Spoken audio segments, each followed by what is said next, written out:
dilahirkan dari Allah. Tetapi semua orang yang menerimanya diberinya kuasa supaya menjadi anak-anak Allah, yaitu mereka yang percaya dalam namanya, orang-orang yang diperankan bukan dari darah atau dari daging, bukan pula secara jasmani oleh keinginan seorang laki-laki, melainkan dari Allah. Yohanes 1 ayat 12-13. Orang-orang Kristen bukanlah orang-orang biasa. Mereka adalah orang-orang yang lahir dari Allah.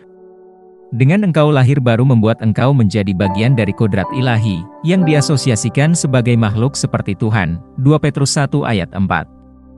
Ketika engkau baru lahir dari orang tua biologis, engkau menjadi manusia sama seperti orang tua yang melahirkanmu. Namun, kehidupan manusia yang engkau dapatkan dari orang tuamu adalah kehidupan yang rusak. Ditakdirkan untuk mati dan rusak. Oleh sebab itu, perlu digantikan oleh kehidupan dari kodrat Tuhan. Itulah alasan Yesus mengatakan, "Janganlah engkau heran, karena aku berkata kepadamu, kamu harus dilahirkan kembali." Yohanes 3 ayat 7. Sekarang karena engkau sudah lahir baru, kehidupan yang terus-menerus, kehidupan yang tak bisa rusak dan kehidupan yang agung dari Tuhan dimasukkan ke dalam kehidupan manusia. Ini benar-benar bertentangan dengan pemikiran alamiah kita, untuk berpikir bahwa realitas kita sesungguhnya kita ini adalah anak-anak Allah, lahir dari Dia. Tidak heran jika Yohanes berseru, "Lihatlah, betapa besar kasih yang dikaruniakan Bapa kepada kita, sehingga kita disebut anak-anak Allah, dan memang kita adalah anak-anak Allah. Lihatlah, sekarang kita adalah anak-anak Allah." 1 Yohanes 3 ayat 1 dan 2.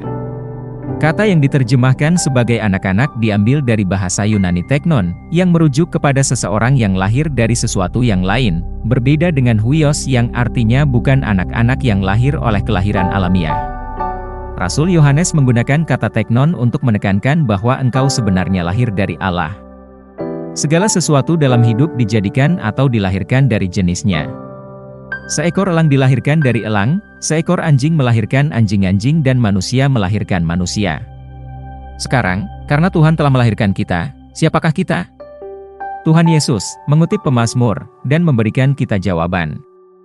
Kata Yesus, "Tidakkah ada tertulis dalam kitab Taurat kamu, aku telah berfirman, kamu adalah Allah." Yohanes 10 ayat 34-36. Pikirkanlah mengenai dirimu sebagaimana engkau memikirkan tentang Yesus ketika Dia hidup di bumi, bagaimana Dia hidup dengan sangat menakjubkan. Alkitab menyatakan, karena sama seperti Dia, kita juga ada di dalam dunia ini, 1 Yohanes 4 ayat 17. Haleluya! Mari kita berdoa. Bapa terkasih, aku bersyukur memiliki kehidupan kekal di mana kehidupan-Mu yang ilahi telah melimpahi seluruh kehidupanku, roh, jiwa dan tubuh. Aku berjalan dalam kebenaran, kemuliaan dan kemenangan, sebagaimana keilahian-Mu dinyatakan secara penuh di dalam dan melalui aku. Amin. Ayat renungan hari ini terdapat dalam 2 Korintus 5 ayat 17, Yohanes 10 ayat 33.